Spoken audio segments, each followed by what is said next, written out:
Hola a todos, grabamos un nuevo podcast del Derecho Marítimo para Estudiantes. Hoy tenemos con nosotros a Pilar Perales Viscasillas. Pilar es catedrática de Derecho Mercantil de la Universidad Carlos III de Madrid y es directora del MUT Madrid, que es sobre lo que vamos a hablar hoy. Hola Pilar, buenos días. Buenos días, Juan Pablo. Muchas gracias por estar aquí. Quería grabar este podcast para brevemente comentar el caso del MUT Madrid de este año, porque dado que esto es un podcast sobre derecho marítimo y el caso del MUT de este año pues tiene cierta relevancia en este tema. Pero antes de entrar un poco en el caso, quería preguntarte qué es el MUT Madrid y cómo surge.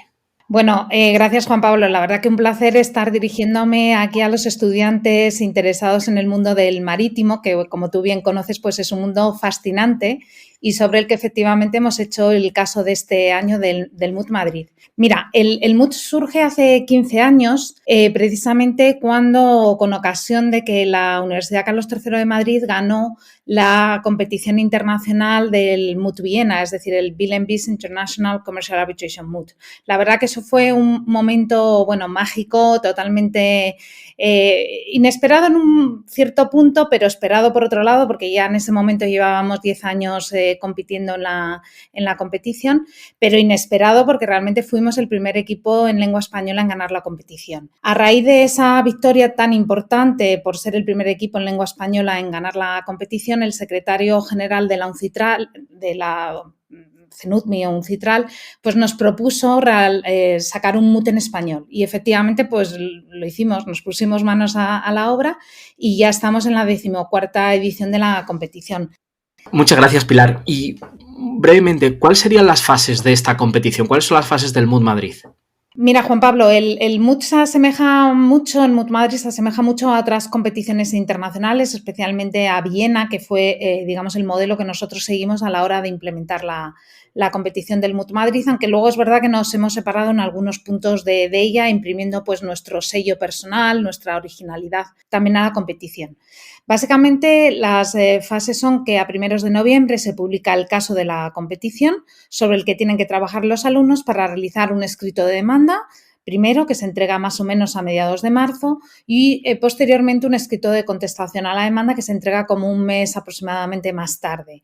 Ya a partir de ahí los alumnos se preparan para lo que es la fase oral de la competición, que en nuestro caso pues, son 4 rondas generales en las cuales los equipos tienen que intercambiar las posiciones de demandante y de demandado y luego, pues se hace un corte de rondas generales a lo que son ya las fases eliminatorias y así hasta llegar a la final, ¿no? Además, nosotros tenemos también el premio al mejor laudo y, por lo tanto, con posterioridad, tanto los equipos como los árbitros de menos de 40 años pueden participar en el premio a este escrito, que, pues redondea un poco el perfil de la competición. Muchas gracias, Pilar. Y una pregunta ya solo antes de entrar un poco a hablar del caso.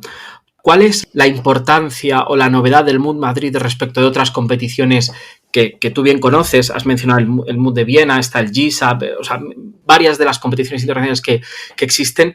¿Cuál es la novedad del MUT Madrid? Bueno, yo diría que el MUT Madrid, aun como ya he dicho antes, estableciendo una estructura similar al de otras competiciones internacionales, hemos sabido imprimirle un sello de calidad y un sello también de originalidad en la competición. Para empezar, nuestros casos son bastante complejos. Nos salimos del ámbito tradicional de la compraventa y por lo tanto, pues traemos a colación en los casos, pues desde el derecho marítimo como este año, del que luego hablarás, pues contratos de construcción, contratos de energía, etcétera, ¿no? Por lo tanto, para empezar, casos complejos, casos que obliguen a los estudiantes realmente a estudiar a fondo las materias relativas al derecho mercantil internacional y el arbitraje, ¿no? Luego, además, como te decía, pues hemos hecho innovaciones en el sentido, por ejemplo, del premio al mejor laudo o generalmente imprimimos o tenemos sorpresas, lo que nosotros llamamos sorpresas a lo largo de la competición, en la cual, pues vamos poniendo a prueba las actitudes de los estudiantes a la hora de enfrentarse a situaciones pues complejas, complicadas, ¿no? De tal forma que, por ejemplo, pues los chicos han tenido que, los estudiantes han tenido ocasión, por ejemplo, de enfrentarse a ofertas selladas durante la competición o un testigo sorpresa que de repente aparece y sobre el cual, bueno, pues le ha de interrogar durante la competición, escritos que de repente, bueno, pues salen también en medio de la competición y obliga también a los estudiantes a, bueno, pues a tener que improvisar, a desarrollar actitudes y técnicas muy propias de la litigación arbitral, ¿no? Y luego ya solo una última pregunta. El Mood Madrid es una competición claramente internacional o con una vocación internacional. ¿Nos podrías decir más o menos cuando hablamos de universidades de otras partes del mundo, de qué estamos hablando, de qué países estamos hablando principalmente? Mira, hemos tenido la suerte de contar con equipos muy variados, ¿no? Habitualmente, por supuesto, tenemos equipos españoles, como es lógico y es de esperar, que suelen ser aproximadamente la mitad de los equipos de la competición. Y la otra mitad está compuesto por equipos internacionales que vienen desde países de lengua no española, y aquí me refiero a Francia, a Brasil y a Estados Unidos, a equipos, por supuesto, del área de Latinoamérica. Y ahí la verdad es que hemos tenido la fortuna en todos estos años de contar pues prácticamente con todo el plantel de equipos latinoamericanos posibles en la competición. Como peculiaridad tengo que decir que un año tuvimos hasta la ocasión de tener un equipo polaco y un equipo ruso que vinieron a competir en español al Mood Madrid. Pues muchas gracias, Pilar. Antes de entrar ya en la explicación del caso, que le dedicaré también algunos minutos, no quería dejar de mencionar aquí pues, a las personas que hacen posible este Mood. No solo, evidentemente, a ti como la directora, sino, bueno, en su momento al profesor Rafael Illescas y, por supuesto, a David Ramos, Tatiana Arroyo, Mónica Lastiri y, como no, a Virtudes Fresnadillo. Pues si quieres pasamos ahora a explicar brevemente el caso. El caso del Mood Madrid tiene como partes fundamentales, en primer lugar, al demandante, que es Blasillo Shipping. Es una empresa dedicada a la navegación marítima. Entre sus competencias están temas de transporte, temas de arrendamiento de buques, etc., ¿no? Blasillo Shipping contacta con una empresa que es Augusto Pérez e Hijos, que es una empresa astillera, constructora de buques, para la construcción y venta de un buque tipo ferry. La característica fundamental de este buque es que es el primer buque autónomo de la flota. No vamos a entrar en detalles de lo que es un buque autónomo, pero básicamente es un buque en el que el algoritmo, el software de inteligencia artificial del propio vehículo es el que toma las decisiones. Generalmente se distingue entre buques controlados remotamente, aquellos en los que, no habiendo tripulación o dotación a bordo, es controlado a distancia, remotamente, por un operador marítimo, y los buques plenamente autónomos, aquellos en los que es el software del propio buque el que toma las decisiones sin asistencia humana, o por lo menos sin asistencia continua humana. Augusto Pérez, para llevar a cabo esta construcción del buque, contrata con una empresa dedicada a la inteligencia artificial, al desarrollo de algoritmos para buques, que es IAGOTI. IAGOTI, como digo, es una empresa que ha llevado a cabo más desarrollos similares a este y, por tanto, es un partner apropiado para esta empresa. ¿Cuáles son los hechos del caso?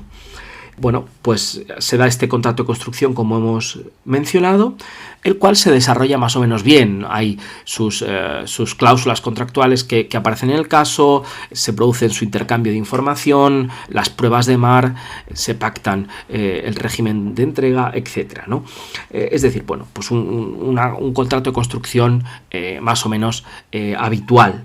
El régimen jurídico de la entrega tiene una particularidad, y es que se pacta que para este régimen la Convención de Viena sobre compraventa de entregas sea aplicable, y además la entrega se va a producir no en el propio astillero, como suele ser habitual, sino en un muelle determinado, en este caso en el puerto Orfeo, para el caso. Es en este momento, en el momento en que el buque, una vez construido, se dirige hacia este puerto, y por decisión un poco común de todos los que se encontraban en el puente de mando del buque, se decide, una vez llegando y entrando en puerto, conectar el sistema autónomo del buque. Tras el aplauso inicial de todos, en un determinado momento la autonomía o el sistema autónomo del buque realiza una maniobra inapropiada y este buque, en modo autónomo, recordemos, aborda a otro buque que estaba atracado en uno de los muelles, produciéndole graves daños. Básicamente, estos son los hechos muy resumidos del caso. Entonces, ¿cuáles son los problemas jurídicos que se plantean aquí? Bueno, en primer lugar, si se ha producido la entrega del buque o no entre comprador y vendedor, porque esto nos va a determinar quién va a asumir o quién va a soportar los riesgos y bajo qué circunstancias se ha producido esta entrega. También será muy importante, evidentemente, determinar la responsabilidad de los sujetos. Hay un abordaje, hay unos daños materiales e incluso no solo daños materiales por este abordaje al buque, sino también hay unos posibles daños de contaminación y hay un incumplimiento de un contrato porque el comprador ya había pactado ceder dicho buque en arrendamiento, en un arrendamiento a casco desnudo a otra empresa y por tanto este contrato no se puede llevar a cabo porque el buque ha sido dañado. En este caso tendremos que abordar, nunca mejor dicho, la consideración de la inteligencia artificial del buque. Es decir, ¿cómo calificamos a esta inteligencia artificial? ¿La consideramos un capitán del buque? ¿La consideramos un operador dependiente o independiente del armador y del naviero? Es decir, este es un tema muy importante que habrá que analizar. Habrá que analizar también la responsabilidad de las personas que estaban a bordo del buque, por ejemplo, ¿no? Habrá que analizar también la responsabilidad de la empresa, porque es demandada de la empresa diseñadora y creadora de este software de inteligencia artificial, ¿no? Por tanto, nos encontramos aquí con problemas que quizás ahora los veamos un poco lejanos, pero que con el desarrollo de los buques autónomos van a llegar y van a tener que ser analizadas y estudiadas. Por tanto, Mood Madrid en este sentido se está adelantando unos cuantos años a lo que previsiblemente vendrá en el futuro y casos muy similares que se darán con toda probabilidad dentro de unos años. Y por no adentrarme en más cuestiones, también sería interesante aquí analizar la posible limitación de responsabilidad de estos sujetos, tanto de Augusto como de el astillero como de Iagoti, la empresa de inteligencia artificial, ¿no? Es decir, si estos sujetos son o pueden invocar el derecho a limitar la responsabilidad conforme a la normativa internacional. Yo creo que son temas estos que he comentado, quizás sean los más importantes, pero hay muchísimos otros temas dentro del caso que hacen del caso de este año quizás un poco disruptivo en este sentido porque nos estamos adelantando al futuro. Bueno, eso es un poco lo que yo quería contar, Pilar. Entonces, ya para acabar, ¿hay alguna otra cosa que querrías destacar antes de finalizar el podcast? Pues gracias, Juan Pablo. La verdad que sí. Antes te has referido al equipo del Mood Madrid. Efectivamente, somos un equipo muy compacto, que trabajamos además muy, muy bien juntos, muy cohesionados y realmente es el alma de la competición. Pero realmente tengo que decir que tampoco sería posible la competición si no fuera porque contamos con un elenco de patrocinadores y colaboradores que constantemente y año tras año están con nosotros en la competición. Nos reciben en sus sedes, participan como árbitros también en la competición y para nosotros es un apoyo importantísimo. Si me permites, me gustaría destacar el nuevo Centro Internacional de Arbitraje de Madrid, también el Club Español del Arbitraje, porque son nuestros principales patrocinadores en la competición.